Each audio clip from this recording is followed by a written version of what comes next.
Okay, so Kanye has gone a little bonkers in the last few years. I think everyone is well aware of that at this point.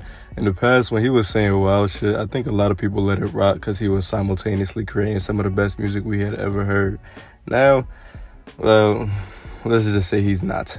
I ain't really rock with vultures. My bad, y'all. I tried. Even with the recent shenanigans, though, I don't think anybody can actually deny that Kanye has one of the greatest discographies in music history. From the College trilogy to Dark Fantasy, all the way to Kids See Ghost, he was relentlessly incredible. Even Donda was pretty good, and around that time, people started saying he was washed.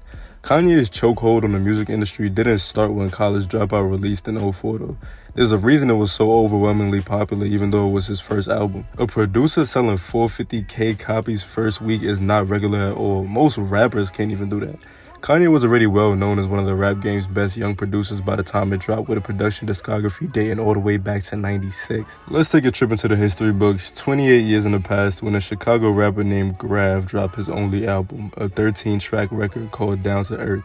Obviously, the album ain't really take off because nobody ever really heard of Grav, let's be real. But the album was definitely a launching pad of some sort for Kanye, who produced 8 songs on the album and featured on one of them. Now come on, my rap skills are beyond. Verbals make niggas fold like futon. Obviously, nowhere near Kanye's best work, but it does have the distinct sound of a Kanye beat, and even from early on, you could tell he used samples in a way that not many producers did at the time. I'm pretty sure that album was where Kanye was first noticed because Jermaine Dupri snatched him up to produce a song for his Life in 1472 album. The song had a Nas feature, which is wild for a producer that young at that time. Life in 1472 sold over 150K first week and was #1 on hip-hop charts, so you could really say that Jermaine Dupri kinda put him on, to be honest. That's kinda supported by the fact that Kanye's next work was for Dupri's record label So So Def. He produced 3 songs on Harlem World's album The Movement. After that, in 1999, he produced 6 of the 24 songs on the Mad Rappers album Tell 'Em Why You Mad. One of those songs, Stir Crazy, was his first time producer for Eminem, who featured on it. Every bullet came from the same gun, just from different angles, cause I was picking strange places to aim from. For the rest of the 20th century, Kanye spent his time producing randomly for rappers here and there. Goody Mob, Foxy Brown, Infamous Syndicate. Around this time, he was also producing with D-Dot a lot. The two of them ended up beefing later on down the line over allegations Kanye started that he ghost produced for D-Dot, but early on, D-Dot was basically Kanye's mentor. They worked on all kinds of tracks together, and it was allegedly D-Dot's connections in the industry that got Kanye signed to Rockefeller. Speaking of Rockefeller, Kanye's first time producing for them was in 2000 when he produced The Truth for Benny Siegel. Not the whole album, just the intro called The Truth. There is no way anybody had any idea what that single song started. Later on that year, Kanye produced for Jay-Z for the first time on the song This Can't Be Life. See, I was born in sewage, born to make bomb music. Flow tight like I was born Jewish. From then on, it was raps. After working with Benny Siegel a couple times on his album The Reason, Kanye's biggest break yet happened, The Blueprint. First of all, Hov dropped it on 9/11 and it still sold over 400,000 first week.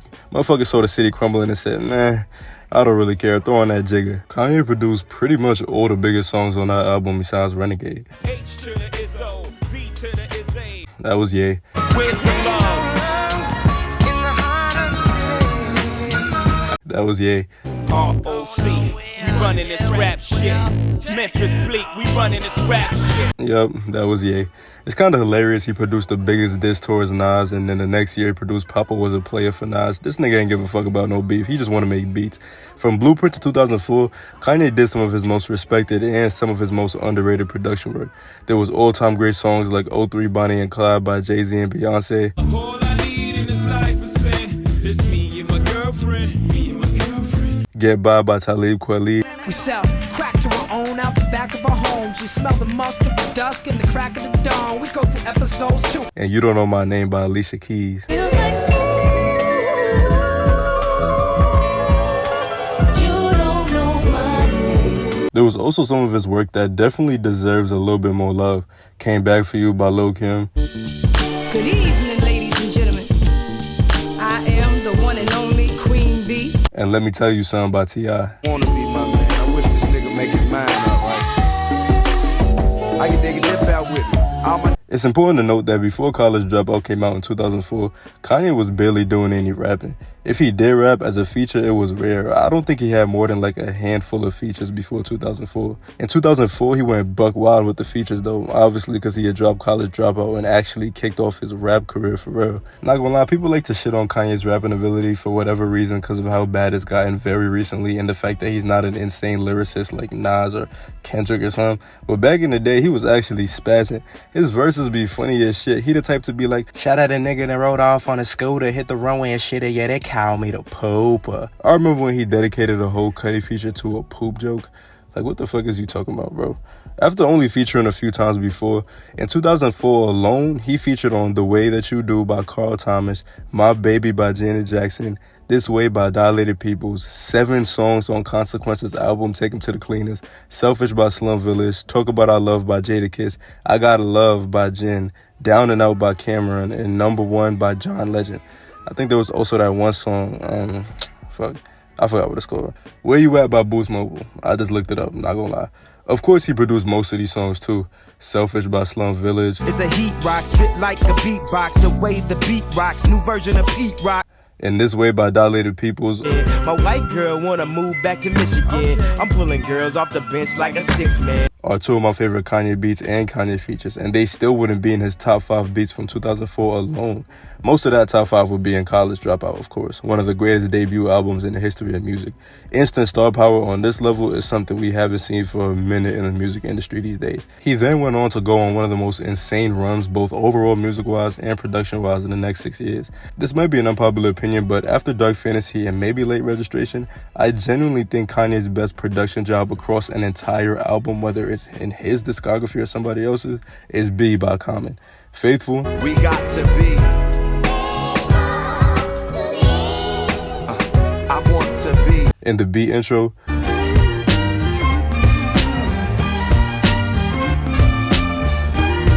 Yes.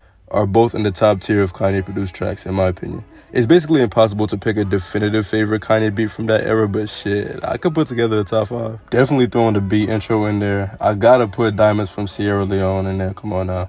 Absolutely Runaway, gotta be in there. Give me Flashing Lights too, and damn, this last spot gonna be hard. I'm gonna give it to All of the Lights, not gonna lie. The craziest part about this though is that Kanye isn't staying in the same range of production during this time period. Throughout these 6 or 7 years, he was all over the fucking place, bro. You play a beat from Late Registration, then play a beat from 808s, then play a beat from Dark Fantasy, and none of that shit is generally sounding the same. Especially 808s, he went full emo for that shit. It definitely was not well received at the time. People was listening to Kanye albums to get the clubs jumping, and he hopped in the booth and started talking about some, I'm depressed as fuck, over depression-inducing dystopian beats. I won't lie, it's never been one of my favorite Kanye albums, but I still have a few favorites in there, and its impact is undeniable. By the time the last decade started, Kanye's production discography alone was better than most legends' rap careers. If you add the albums he heavily produced to his own discography, by 2010, on top of the College Trilogy, 808s, and MBDTF, he had The Blueprint and B, and had produced numerous songs for Lil Wayne, Alicia Keys, Scarface, John Legend, Nas, T.I., Kid Cudi, Drake, Talib Kweli, and tons more. In my opinion, Kanye is a better producer than he is a rapper, which isn't really unpopular. A lot of people try to discredit his producing because there's allegations that he only provides samples, and a lot of the times when he co-produces songs, it's other producers doing most of the work. At first, when you look at the producer credits for Dark Fantasy, it might seem like this is true. There's a large amount of contributors on almost every song. The only songs that were solely produced by Ye were All of the Lights and Who Will Survive in America. The actual producers that worked with Ye say different though. For example, Emil is credited on Runaway because one of his beats was the original, but Emil said it sounded absurdly different and Kanye added everything that actually made Runaway. People underrate just how much work goes into production. It's not as simple as just slapping a sample on some drums. With the impact Kanye has had on production and hip-hop and the sheer amount of classics he's produced along with his outrageously masterful use of sampling, it's not crazy at all to say he's in the conversation for best hip-hop producer ever. There's no reason he can't sit at the table with Madlib, Dilla, Dre, Alchemist, all of them. He's arguably the most praised producer ever. Everybody who's described watching him work in the studio starts to dick riding to the max. It's crazy. If we pretend that Kanye was just a producer and we placed his production discography at a table with all the other greatest producers ever, who do you think could really go song for song with him? I don't know, to be honest, but I just wanted to give Kanye some kind of props as a producer, because I was listening to some of his old work last week, and I was just sitting there like, damn, this dude went on a diabolical run, bruh. I got like a whole Kanye playlist on my phone, both beats and his songs. So sometimes when I go in there and put it on shuffle, they just play a bunch of his old shit in succession. And it's hard to believe so much of that came out around the same time. He's a grossly talented guy. I'm not gonna lie. I don't fuck with vultures, but don't let recency bias make you forget how nutty this dude was.